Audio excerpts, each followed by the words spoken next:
بسم اللہ الرحمن الرحیم۔ شروع کرتی ہوں اللہ کے نام سے جو بڑا مہربان نہایت رحم والا ہے۔ روزہ کا مقصد نفس کو خواہشات سے روکنا ہے تاکہ اس کے اندر پوری طرح سعادت حاصل کرنے اور اخروی پاکیزہ زندگی قبول کرنے کی صلاحیت پیدا ہو جائے، اور بھوک و پیاس کی شدت سے نفس کی تیزی کو ختم کیا جائے اور فقراء مسکین کی بھوک اور پیاس کی تڑپ اور شدت کو محسوس کیا جائے، اور کھانے پینے کو کم کر کے انسان کے رغم میں شیطان کے چلنے پھرنے کے راستوں کو تنگ کیا جائے۔ یہ روزہ متقیوں کی لگام اور مجاہدوں کی ڈال اور ابرار مقربین کے لیے ورزش ہے۔ تمام اعمال صالحہ میں روزہ ہی ایسا عمل ہے جو رب العالمین کے لیے مخصوص ہے، کیونکہ روزہ دار رضائے الہی کی خاطر اپنا کھانا پینا اور خواہشات کو چھوڑ دیتا ہے اور اللہ تعالیٰ کی محبت کے لیے ساری محبوب چیزوں کو خیر باد کہہ دیتا ہے۔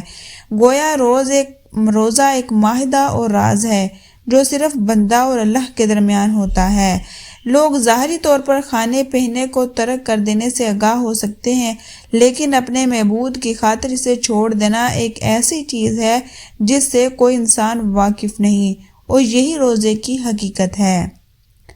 روزہ کے فوائد و اثرات عجیب و غریب ہیں۔ وہ ظاہری جوہرہ کی حفاظت، باطنی قوت کو فاسد مادے سے محفوظ رکھنے میں ظاہری اور باطنی قوت کو جلا دیتا ہے، فاسد مادے دور کرتا اور روی اخلاص سے جسم کو پاک کرتا ہے۔ روزہ قلب اور دیگر تمام اعضاء کو وہ تمام قوتیں واپس دلاتا ہے جو مختلف طریقوں سے صرف ہو جاتی ہیں۔ اس کے علاوہ روزہ کو روحانیت میں ایک بڑا درجہ حاصل ہے اور تقویہ اور تزکیہ حاصل کرنے کا ایک عمدہ ذریعہ ہے۔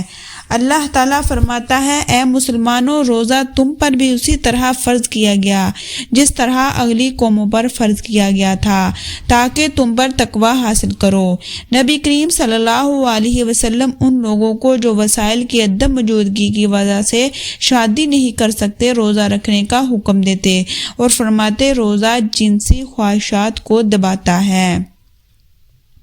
روزہ کے سلسلہ میں نبی کریم صلی اللہ علیہ وسلم کی سنت سب سے کامل ترین اور حصول مقصد کا سب سے بڑا ذریعہ ہے، اور اس کی فرضیت میں آسانی اور سہولت پیدا کی گئی، کیونکہ مرغوبات اور خواہشات عکس سے بچنا غیر معمولی سخت اور دشوار گزر چیز ہے۔ اس لیے روزہ ہجرت کے بعد فرض کیا گیا، اور اس میں بھی تدریجی انداز میں پہلے یہ اختیار دیا گیا، اگر کوئی چاہے تو روزہ رکھے یا اس کے بدلے میں ایک مسکین کو کھانا کھلا دے۔ پھر یہ حکم ہوا کہ صرف بوڑھا شخص یا عورت اگر چاہے تو ہر روز ایک فقیر کو کھانا کھلا دیا کریں، اور نیز مریض اور مسافر کو روزہ نہ رکھنے کی اجازت دی گئی، بشترکیہ وہ اس کے بعد اس کی قضا کرے۔ اسی طرح حاملہ اور دودھ پلانے والی عورت کو اجازت دی گئی کہ وہ روزہ نہ رکھے لیکن بعد میں اس کی قضا کرے۔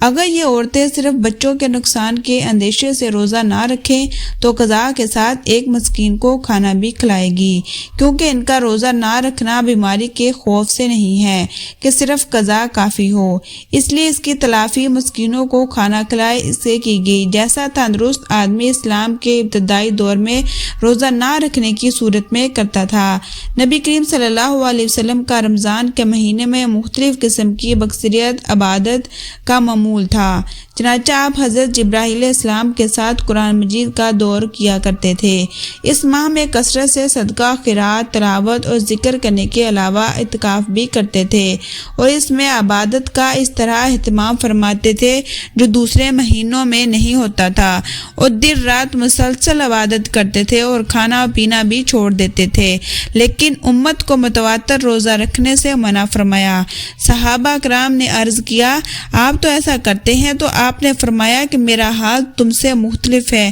کیونکہ مجھے اللہ تعالیٰ ہی ہے جو کھلاتا اور پلاتا ہے۔